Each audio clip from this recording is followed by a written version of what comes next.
Good evening, folks. Welcome back to the channel. It's good to see you. I hope you're doing well. Back to business today. 3 new tournaments for us.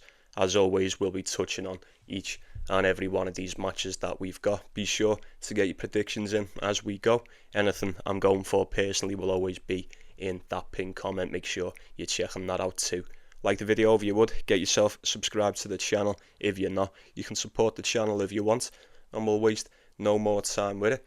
Before we crack on with these in Mexico, number one, did we enjoy the final in Wimbledon? Yes, no, you must have done. I thought it was a rather decent end to what proved to be a rather eventful tournament, would you not say? And second of all, some crazy time zones for this one. One in Mexico, one in Sweden, one in Switzerland. So obviously I'll be going through the one in Mexico first. These start at 2 a.m. for me. We have got a couple of 250, well, a bunch of 250s, 2 on the clay, 1 on the hard court, so quite the warm down after what was one hell of a tournament. So just keep it simple, keep it light. It is still the first round as well, so, you know, bit of a free hit, as we always say. You've got to see who wants to be here and who doesn't. So now all that's out the way, we shall get cracking over in Los Cabos. So first off, we've got Habib, Alexander Kovacevic. I'll be going with the American in this one. I'm seeing Kovacevic around 1.4, 1.35. I'd say it's decent enough. It's decent enough. He is currently sitting just under 100. Well, I'd say just under 100 places higher in the rankings than Habib. I think Kovacevic, you know, for those that may have forgotten, he was fantastic at the start of the season on the hard court. Fucking brilliant. Mainly over in France. Quite the run. He come through qualifying, then he beat David Goffin, Bellucci, Alexander Bublik and then Rublev before getting beat by Felix in the final. He did take a set off him, no. Happy days, happy days. Most definitely much more suited to the hard court surface than anywhere else. The results most definitely kind of dried out as we went onto the clay and then even on the grass.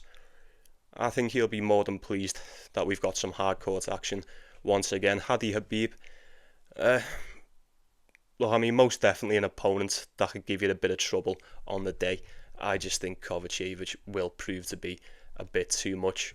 Needs to get back to winning ways, so does Habib. I think Kovacevic is much more better, much more trustworthy on the day, providing he's fit and good to go. 1.4, 1.3, it's a bit steep. Back-to-back quarterfinals in Mexico for the American, no, so you know, he should more than fancy himself to get past the first round against Habib. That's just my opinion. They've played each other once before, back in 2016. That went the way of Habib on the clay. Doesn't mean fuck all coming into this. So you do with that one what you will.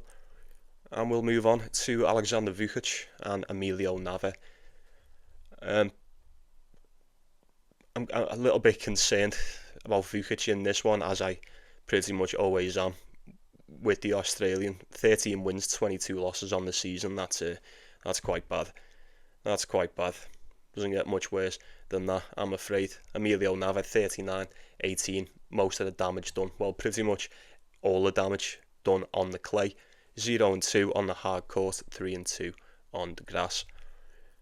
Now, just based on what we know, you'd say Alexander Vukic a lot more, well, I wouldn't even dare say a lot more trustworthy, but let's just say tour proven. We see a lot more of him at tour level, let's say that.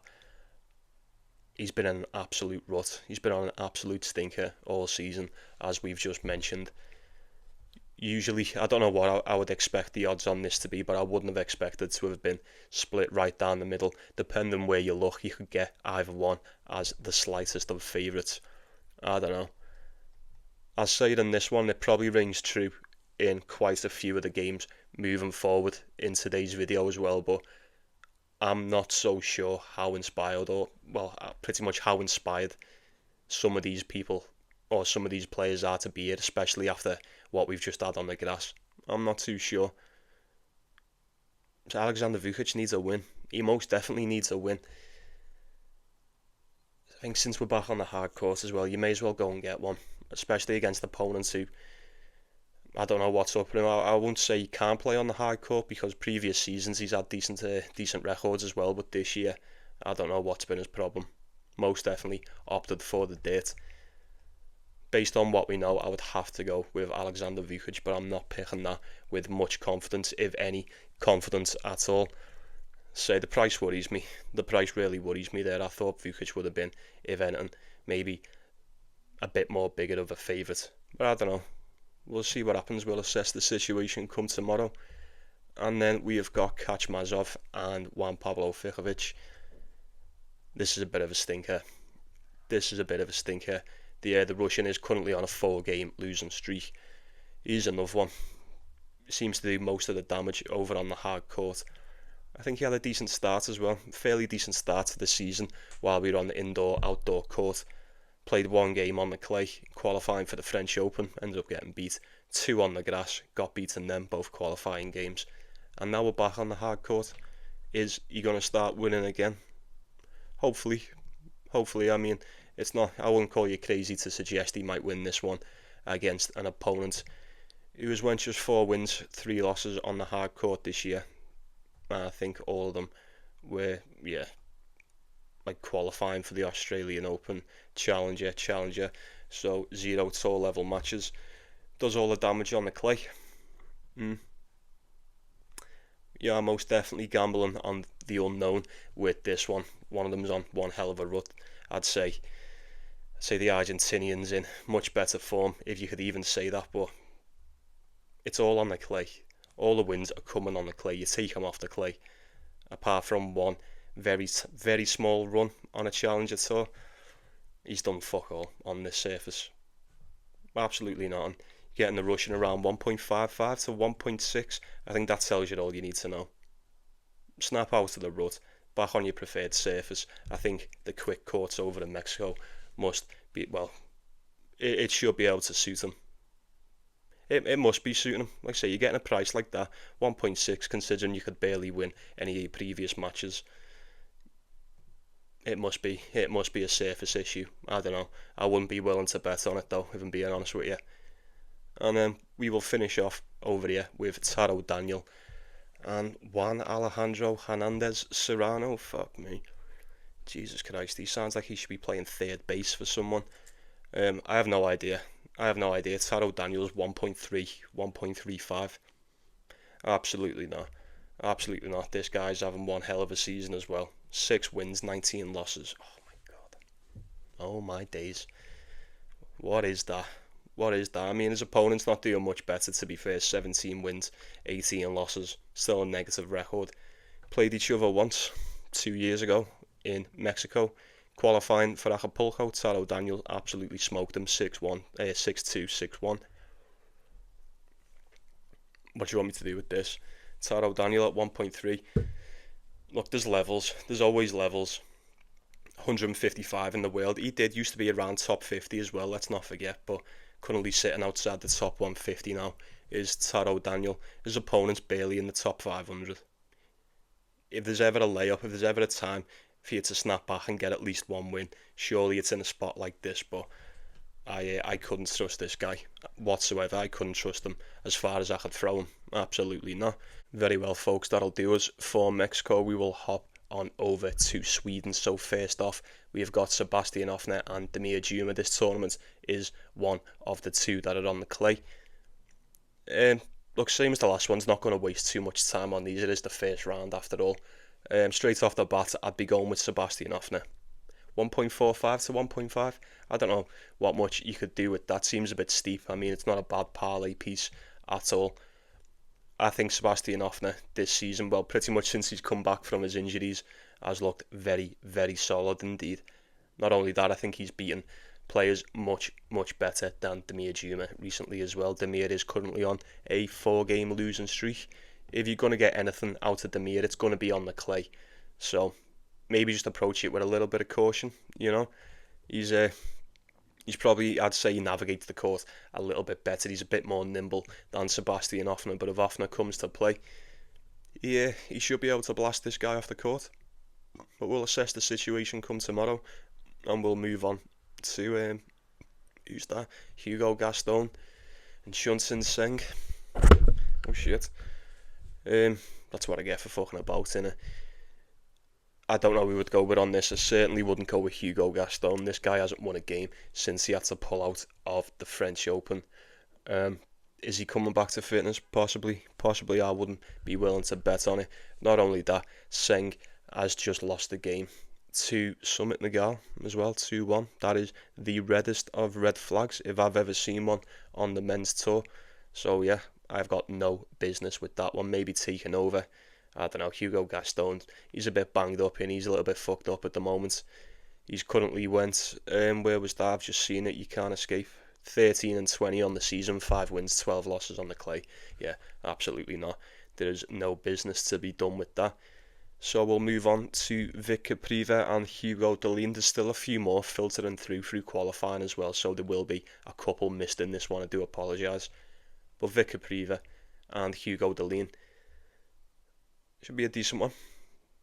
Should be a decent game. Head to head is 3-0 to Vic Kopriva, once on the grass last year in Wimbledon and then twice on the clay, 2021, 2016. Doesn't really mean much coming into this. He is currently sitting around 1.56 to 1.6. I don't mind it. You've seen him put in some solid wins on the clay earlier on in the season. Lorenzo Sonego, Quinton Hallis, Sebastian Baez, just to name a couple. Ugo Delien's no joke. He's no joke. This guy only cares for clay. He only cares about the clay. 25 wins, 16 losses, 17 wins, 7 losses for Vic Kopriva. I do think he is a slightly better player. And just got into the top 100 now as well. Currently sitting at 83rd in the world. Ugo Delien, 94. Could be in for a long one. Could be in for a tough one. We are back to the best of 3, aren't we? So maybe have a look at a little over. Either one for a set. I don't know. Odds for Vic Kopriva for a set might be a bit shit. I think he should be able to get this one done. We'll see. We won't waste too much time on it. Like I say, it is the first round after all. And then next up we have got, is this E.Ymer and Tristan Boyer? As much as I probably wouldn't bet it, I would assume E.Ymer gets this one done, just with it being in Sweden. You know, he does tend to perform a little bit better in front of his home crowd. 21 wins, 16 losses on the season, 14 and 12 on the clay. Tristan Boyer, 3 wins, 10 losses on the clay, 13 and 12, 13 and 20 rather overall. Yeah, that's horrendous. That is horrendous for Tristan Boyer, but he's only a very, very slight dog in this, which does concern me a little bit. Maybe the odds are just well off. I don't know. Maybe he opened up at 1.85, he's now sitting at 2.2. I would have to assume the Swede could get that one done. Now E.Ymer opened up at 1.85. Now he's currently sitting at 1.68.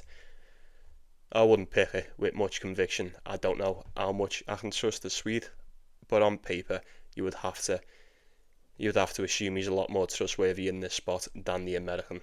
Absolutely. So we will crack on to, what the fuck's going on? Oh my god, no way. This is his brother as well. Jesus Christ, I haven't seen him for ages. Has he been playing this year? I've seen nothing. This is Michael E.Ymer. Fuck me. He had like a 1.5-year suspension, didn't he? I remember that. He has 14 and 7 this year. Jesus Christ, I have seen nothing of this guy. Yeah, he was fairly decent. You know, I was going to say, is it even fair? What did he get caught doing? Steroids? Did he? Forgive me if I'm wrong. I don't know. I can't remember, but for 1.5 years off, you must have done something wrong. But he was decent, man. He was decent enough anyway. Head to head is 3-1 to the Swede in this. He's already beat Botic van der Sandschulp. Is his opponent. Fucking hell, we got carried away with that. I didn't even say who he was playing. 3-1 to the Swede. I've seen nothing of this guy pretty much since he got banned. And even that year, he was getting banned. He started to taper off a little bit. 3-3 on the clay, 8-4 this year. I think Van der Sandschulp probably should get it. Look at that, 1.4. 1.4. Looks like a lot of people are going for Van der Sandschulp here, folks. I couldn't blame you. I don't trust either of them. I don't trust either of these. Maybe look at it over. We could see an absolute sweat fest here. I'm not too sure. I want no part of this one. Then we've got Ugo Carabelli and Ugo Carabelli and Christian Garin. Although Cristio does sound a little bit better. that Christian Garin, 1.8. Jesus. Look, fair play to Ugo Carabelli. I mean, he did get a win, just the one win. That's all he's got lately. I mean, going back to Hamburg, the end of May, when he beat Sebastian Baez, he was then on a 1, 2, 3, 4, 5, 6, 7 game losing streak before he played in the Bundesliga last week. Got that one done against Philly in straight sets. So it's a tough one, because prior to that, he was in an absolute shitter. Christian Garin, I just think, is a lot more solid overall on the day than Carabelli. Both of these do most definitely prefer the clay. 23 and 12 for the Argentine, and then 23 and 8 for Christian Garin. I'd say it's the 250s right after Wimbledon, folks. You can't pick these with much conviction, can you? I wouldn't be going too crazy on these ones. I can't fucking talk tonight. It's hot over here, man. I'm struggling today. I'll be going with Christian Garin. Absolutely. Better form coming into this. Dare I say, a lot more trustworthy. I'm not too sure. Maybe not on the surface. They both probably cancel each other out rather nicely. But I would be leaning towards the Chilean to get that one done. And then we'll wrap it up in Sweden with Thomas Barrios Vera and Mariano Navone. I'll be going with Navone. I would. Just a straight up pick. Mariano Navone.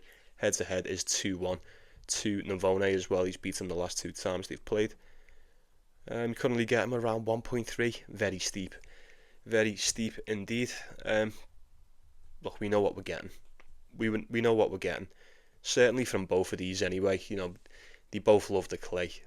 I think Navone is just probably a little bit better at this point in their careers. He's just won a title as well. He's just won a title on the Challenger Tour over in Germany on the clay. If he can ride into this one on the back of his form, on the back of his performances, I imagine he's got more than enough to take out Thomas Barrios Vera. Although, you know, this guy is currently sitting on 25 wins, 14 losses on the clay for the season, 30 wins, 19. No joke. Certainly not to be taken lightly. But just going off what we know, I would have to assume Mariano Navone is in a nice stride, especially to get this one done first round over in Sweden. So we'll leave that one there. Alright then, folks, we shall finish this off over in Switzerland. So first off for us, we have got Francisco Comesana, Marco Trungeliti. Dangerous. I think Comesana is entering the danger zone. If you'd ask me, 1.5.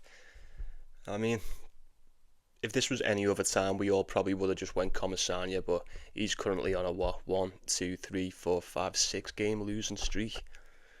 It's not looking too good. It's not looking good. Trungeliti, much better form, if I have to say. He's currently won 7 of his last 10. Comesana, 2 of his last 10. 3 in a row, I'd say, for the Argentine, but they're both Argentinian. 3 in a row for the dog in this one. He has had to come through qualifying. He won the first one in straight sets and then the second game in 3. He did open as a 2-1 dog. That's come all the way down to 2.5. Comesana opened up around 1.35. He's currently sitting at around 1.5 as we speak. Head to head is 2-1 to Trungeliti in this one as well. Every time they've played's been on the clay. No surprise there. Straight sets, every one of them. Comesana won the most recent one.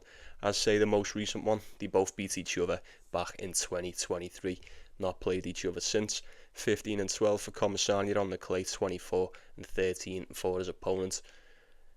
I think it'll be a decent game. I mean, what better time than now to get back to winning ways for Francisco Comesana. You know, we quite like this guy over here. He done some bits for us earlier on in the season, but his opponent is definitely no joke. Definitely no one to be slept on. Like we said, much better form, probably a little bit more trustworthy in this spot. These smaller tournaments, the dogs most definitely seem to shine more often than not. But we'll move on to Cerundolo and Struff. It's one man well. Cerundolo as well, for those that care. It does make a massive difference, of course it does. 33 wins, 16 losses on the clay for Cerundolo, 1-6 for Struff. That does not look good at all. It doesn't, does it? But even with that being said, Struff's 1.65 as a favourite. We know who the better player is on the day. We know who the more proven player is on the day. There's no doubt about it. Is he better on the clay? I don't know. Struff can just turn up and just get behind that serve and just play with power and pure strength. He beats most people. But then those convincing wins have been very few and far between. Very hard to come by this season. Cerundolo has just made it to the final before he got beat by Navone over in Germany on the clay. Solid enough. Some decent wins as well. Arnabaldi, Vukic, Rafael Collignon. Is that Alex Molchan? Fucking hell, I haven't heard of him for ages. Jesus Christ. It's a rough one. We know Struff's better. How much is he going to want to be here? This is the weird thing, innit? I'm not too sure. First round's perfect for this. Let's just see how they turn up. I would expect Struff to probably be a bit too much for this kid on the day, but he loves the clay. Like I say, 33-16. His entire record on the season's 33-20.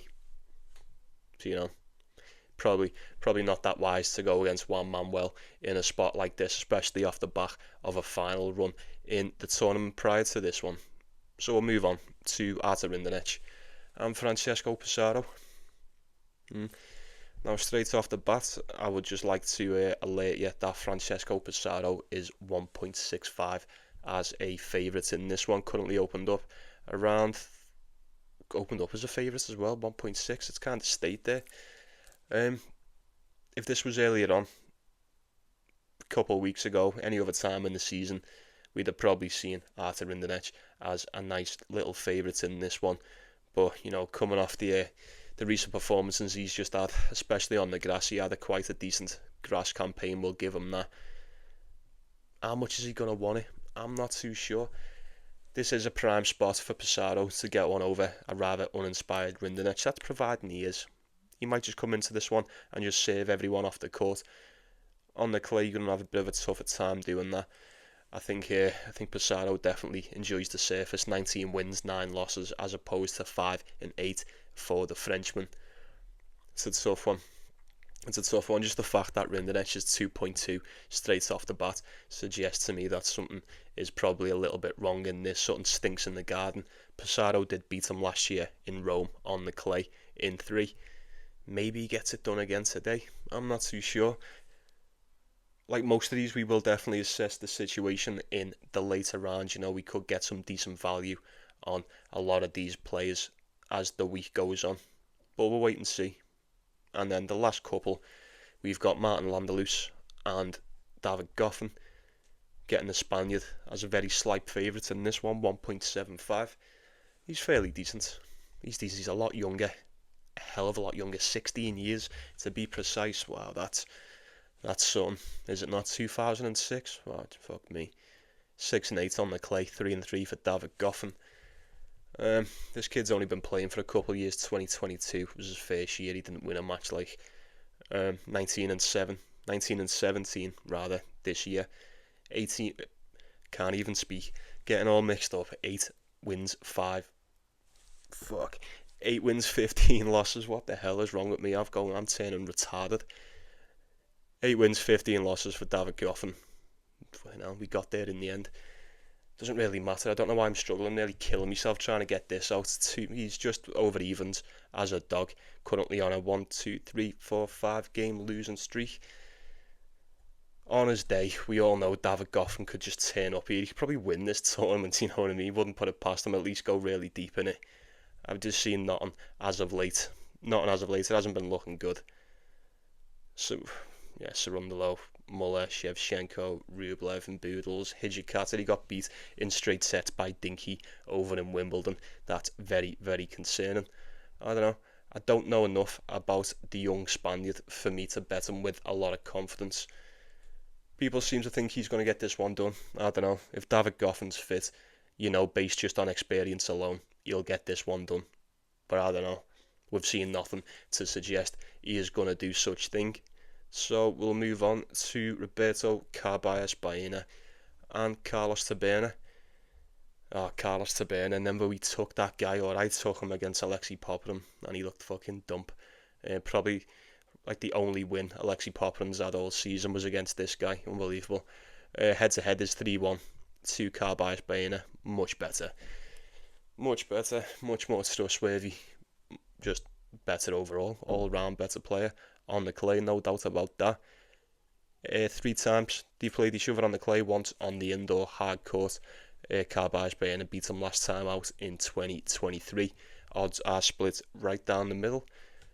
I don't know, you could take either Spaniard to win a set. They're both back on the preferred surface. 5-7 for Carbias Baena, 28-13 for Carlos Taberner. Is Carbias Baena entering the danger zone for him to have a negative record on the clay? He's got a negative record straight across the board, 11 wins, 15 losses. Just hasn't quite been his year. Really seems to be struggling. It's a shame, it is what it is. You know, on his day, this guy is absolutely fucking lethal on the dirt. But I don't know. Maybe he's not his full self. Maybe he's not fully fit. Maybe he's a bit fucked up. You know, the record would suggest he's definitely not feeling it this season as opposed to years gone by. Look at Nova. Maybe look at Taberner for a set. You don't know. See how they turn up. And we'll touch more on it in the next round. And then, oh look, these two are just super quick. We've got, that's Jeremy Kim. It's got to be Jeremy. There's no way that's Jerome. He doesn't look like a Jerome. Let's just call him Jeremy. Jeremy Kim, Calvin Hemery. The youth versus the experience, if you can call it that, with Calvin Hemery. That's what you're going to be rolling the dice on in this. Jeremy Kim, 12 wins, 9 losses on the clay, 20-14 for the Frenchman. I say he's much more experienced, got a little bit more meat on the bone than the youngster. But this guy likes the clay. Last year he went 42-13 on the clay. That was Kim. Hemery has went 20-14 this year, like I've just mentioned. It's going to be a good watch. Like I said at the start, nowhere near as interesting as Wimbledon, of course, but, you know, it's just the way it goes, innit? And we might be able to learn a lot about a few unknown players, well, unknown to me anyway. I'm aware of them, but I'm just not that familiar with the game. I'll most definitely keep an eye on this one. If anyone's got anything for this, or just any in particular, please do let me know. You'd already know to do that anyway. And then let's wrap this shit up, because I'm about to pass out with this fucking heat. I don't know why I've got this fleece on. I'm a fucking idiot. Alexander Shevchenko and Stan Wawrinka. Once again, odds are pretty much split right down the middle. There's going to be a bit of money coming in on Stan Wawrinka in this one, especially with us being in Switzerland, home tournament for him on the clay. It's okay to dream. It's just a pick based on pure vibes, isn't it? Stan Wawrinka at home on the clay against Alexander Shevchenko. If there's ever a time for him to get one win, just the one, it's gonna be now. It's going to be now. He's went 10-10 on the clay this year, 11 wins, 15 in total. Shevchenko has went 21-25, 16 wins, 14 losses on the surface. They've played each other once before, 2 years ago. That went the way of Shevchenko. That was on the hard court. Not too sure. I'm not too sure in this one. I'd say it's a very rough first round. We tend to be scraping the bottom of the barrel after Wimbledon, but it's alright. We'll get back to the good days sooner. Well, definitely sooner than later. I cannot wait to head on over to the States for the summer personally. But we'll just make do with these couple of tournaments for now. Like I say, I'm not very pleased to be back on the clay. It is what it is. Looking forward to watching them Mexico games though. Tonight I'll definitely be up for them. Have a look at Stan Wawrinka, just based on pure vibes. I wouldn't go anywhere near Shevchenko, but you know me, I don't really go anywhere near Stan Wawrinka anyway, so my apologies folks, someone was just at the door. But what was I saying? You pick your poison, you pay your money, and you take your choice, as always. But we'll leave it there. I'll be saying good night to you. Appreciate you stopping by, watching the show, means a lot to me. Like and subscribe, yeah? Like and subscribe, I'd appreciate that too. Okay then, you take it easy. You take care of yourselves, you take care of one another. It's the most important thing. Let me know what you're going for. As always, share with the group, don't be shy. If there's anything of interest, I will always share that with you in that pinned comment.